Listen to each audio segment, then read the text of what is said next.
A lei da adição. Líderes agregam valor ao servir aos outros. Em um mundo em que muitos líderes políticos desfrutam de poder e prestígio, e presidentes de grandes corporações fazem retiradas astronômicas, trabalham e vivem em meio ao luxo, parecendo mais preocupados com o que diz respeito a eles, Jim Sinegal é uma aberração. Sinegal é um dos fundadores e presidentes da Costco, a quarta maior varejista dos Estados Unidos e a nona maior do mundo. Ele não parece muito interessado em mordomias. Trabalha em um escritório comum, composto basicamente de mesas e cadeiras dobráveis. Se convidar alguém a encontrá-lo na empresa, desce até o saguão para receber o convidado.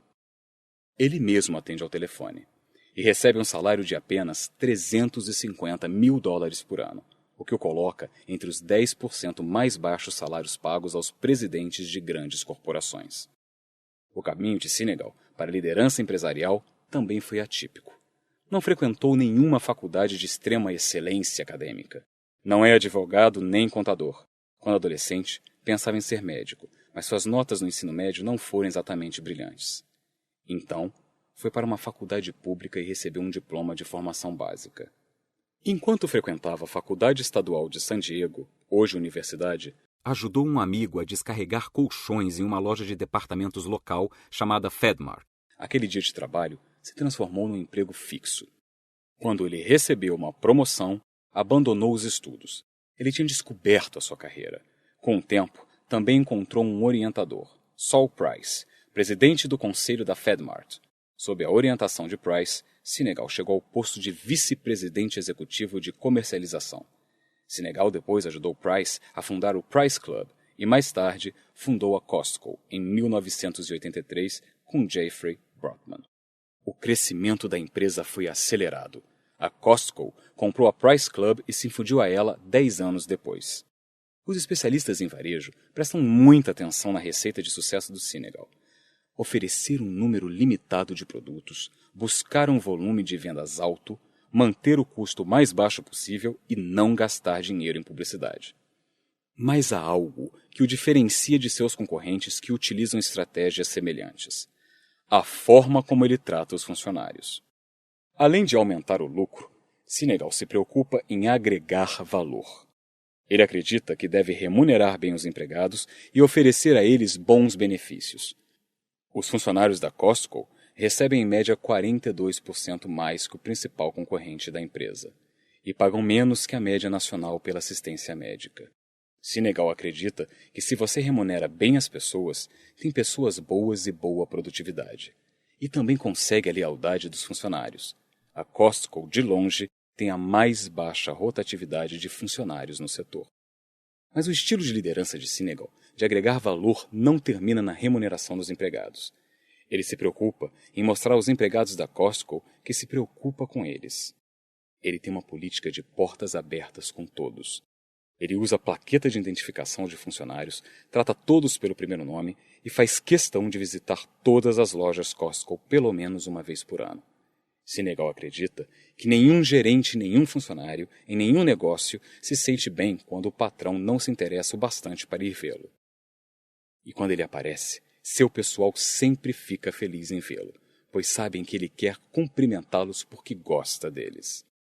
Sinegal certa vez voou do Texas para a região de São Francisco ao saber que um executivo da Costco fora hospitalizado para uma cirurgia de emergência. Isso não foi surpresa para o executivo. Essa atitude era coerente com o estilo de liderança de Sinegal. As lições de liderança de Sinegal foram aprendidas cedo. Saul Price, o antigo mentor de Sinegal, afirmou que ele fez um ótimo trabalho, equilibrando os interesses de acionistas, funcionários, clientes e gerentes. A maioria das empresas se inclina demais para um campo ou outro. Muitas das lições que Sinegal aprendeu foram dadas por Price, que acreditava, de fato, que é preciso tratar as pessoas bem e dar crédito a elas. Em uma reunião, na FedMart, Sinegal notou que um gerente se preocupava demais em receber o crédito e em colocar a culpa nos outros. Mas Price percebeu essa atitude inadequada.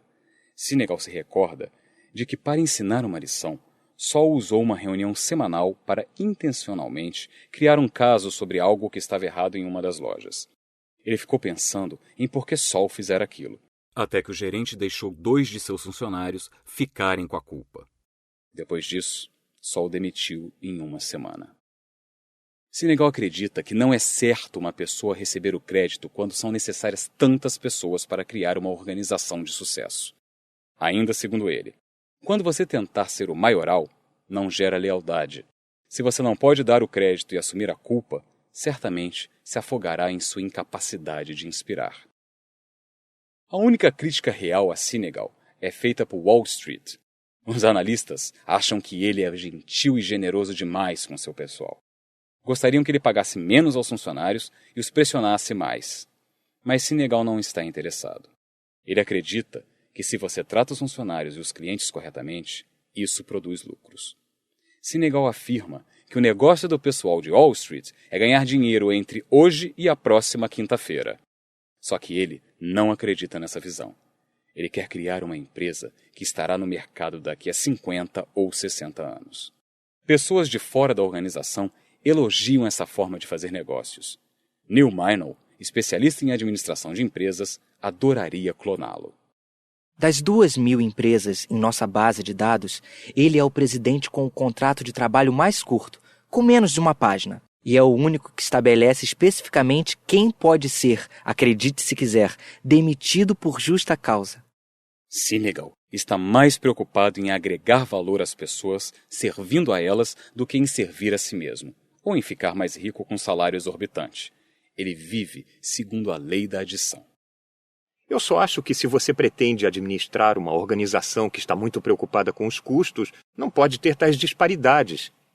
É errado ter um indivíduo que receba 100, 200 ou 300 vezes mais do que o funcionário médio que trabalha na loja. Isso não é altruísmo, não. É um bom negócio. Ele também poderia dizer que é boa liderança. Você pode estar se perguntando por que os líderes devem liderar. E quando eles o fazem, qual seria a primeira responsabilidade? Se você perguntar a muitos líderes, pode receber uma série de respostas diferentes. Pode ouvir que o trabalho de um líder é tomar conta, fazer a organização funcionar harmoniosamente, dar lucro aos acionistas, construir uma grande empresa, superar a concorrência, vencer. A motivação de um líder faz diferença? Ou é importante apenas realizar o trabalho? Qual é o objetivo final? Os motivos são importantes? Eu não pensava muito nisso até 10 anos atrás. Lembro-me claramente de, há alguns anos, falar sobre liderança para um grupo de funcionários do governo em um país em desenvolvimento e de ensinar aqueles líderes sobre agregar valor servindo aos outros.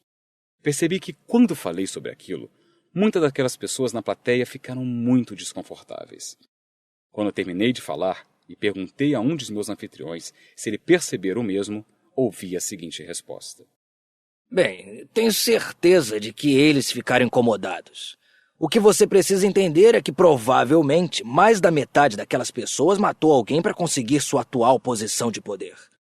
Eu já tinha visto e ouvido muitas coisas em todo o mundo, mas devo admitir que fiquei chocado. Naquele momento, percebi claramente que não podia assumir como líquido e certo a razão pela qual os líderes lideram e como eles desempenham a sua função. Raciocine comigo. Muitas pessoas pensam em liderança da mesma forma como pensam em sucesso, pois esperam chegar o mais alto possível, subir a ladeira, conseguir a posição mais alta possível para o seu talento. Mas, contrariamente ao pensamento convencional, acredito que em liderança o resultado final não é a que ponto chegamos, mas a que ponto levamos os outros. Isso se consegue servindo aos outros e agregando valor à vida deles. A interação entre líder e seguidor é um relacionamento, e todos os relacionamentos acrescentam ou subtraem algo da vida de uma pessoa. Se você é um líder, acredite em mim, você causa impacto, positivo ou negativo, nas pessoas que lidera. Como você pode saber? Há uma pergunta fundamental. Você torna as coisas melhores para as pessoas que o seguem? Pense bem antes de responder, pois esse é o ponto. Se você não conseguir responder afirmativamente e com segurança e dar alguma prova que confirme isso, então talvez você seja um diminuidor. Muitas vezes, os diminuidores não se dão conta de que tiram dos outros. Diria que 90% das pessoas que tiram dos outros o fazem de forma não intencional. Elas não reconhecem o impacto negativo nos outros. E quando um líder é um diminuidor e não muda, é apenas uma questão de tempo antes que seu impacto sobre os outros passe da subtração para a divisão. Por outro lado, 90% das pessoas que agregam valor às outras o fazem de forma intencional. Por que digo isso? Porque os seres humanos são naturalmente egoístas. Eu sou egoísta. Para agregar, é preciso que todos os dias eu saia da minha zona de conforto e pense em agregar valor aos outros. Mas isso é necessário para ser um líder que os outros queiram seguir. Faça isso por bastante tempo e não apenas agregará valor aos outros, mas também começará a multiplicar. As pessoas que fazem a maior diferença parecem entender isso. Se você pensar em algumas das pessoas que ganharam o Prêmio Nobel da Paz, verá líderes que eram menos interessados em sua posição e mais interessados no impacto positivo que tinham sobre os outros. Pensou em alguém? O que me diz de Martin Luther King Jr., Madre Teresa, o bispo Desmond Tutu e o precursor da bioética Albert Schweitzer? Se você ler seus escritos, ou mais importante ainda, estudar a vida deles, perceberá que queriam tornar as coisas melhores para os outros, agregar valor à vida das pessoas. Essas pessoas não tinham o objetivo de ganhar o Prêmio Nobel. Elas desejavam realizar um trabalho nobre para outros seres humanos, seus companheiros de jornada neste mundo. Uma disposição de servir permeia o raciocínio deles. O ganhador do prêmio em 1952, Albert Schweitzer, nos dá o seguinte conselho: busque sempre fazer algum bem em algum lugar. Todo homem tem de descobrir sua própria forma de compreender seu verdadeiro valor.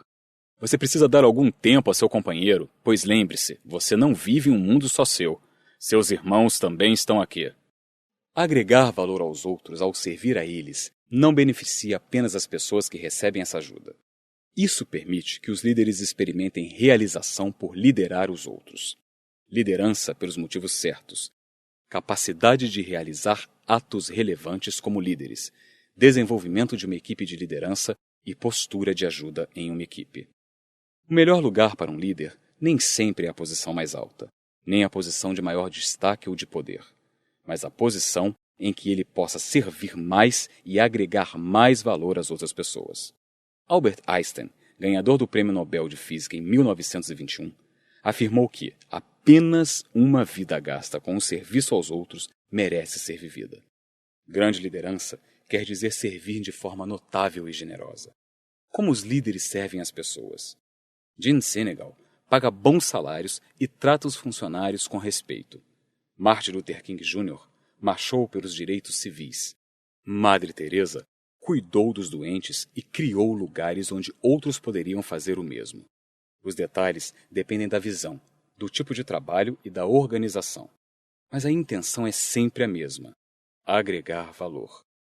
Quando você agrega valor às pessoas, você as eleva, as ajuda a avançar, as torna parte de algo maior que elas mesmas e as ajuda a se tornar aquilo para que foram criadas. Com frequência, seu líder é a única pessoa capaz de ajudá-las a conseguir tais coisas. Eu desenvolvi 4 diretrizes para me ajudar a agregar valor aos outros. 3 delas são fundamentais e podem ser usadas para qualquer um que deseje colocar em prática a lei da adição. A 4ª é baseada em minha fé. Se essa o ofender, ou caso você não tenha interesse na área, simplesmente a ignore. Na primeira diretriz, afirmo que agregamos valor aos outros quando realmente valorizamos os outros. Daryl Hartley Leonard, que se aposentou como presidente do conselho da Hyatt Hotels Corporation e atualmente é presidente e superintendente do Production Group International, afirma que, quando uma pessoa passa a ocupar uma posição de autoridade, abre mão do direito de agredir as pessoas. Acredito que isso é verdade, mas isso é só o começo da boa liderança. Líderes eficazes vão além de não ferir os outros, pois intencionalmente os ajudam. Para isso, eles precisam valorizar as pessoas e demonstrar que se preocupam de um modo que seus seguidores percebam.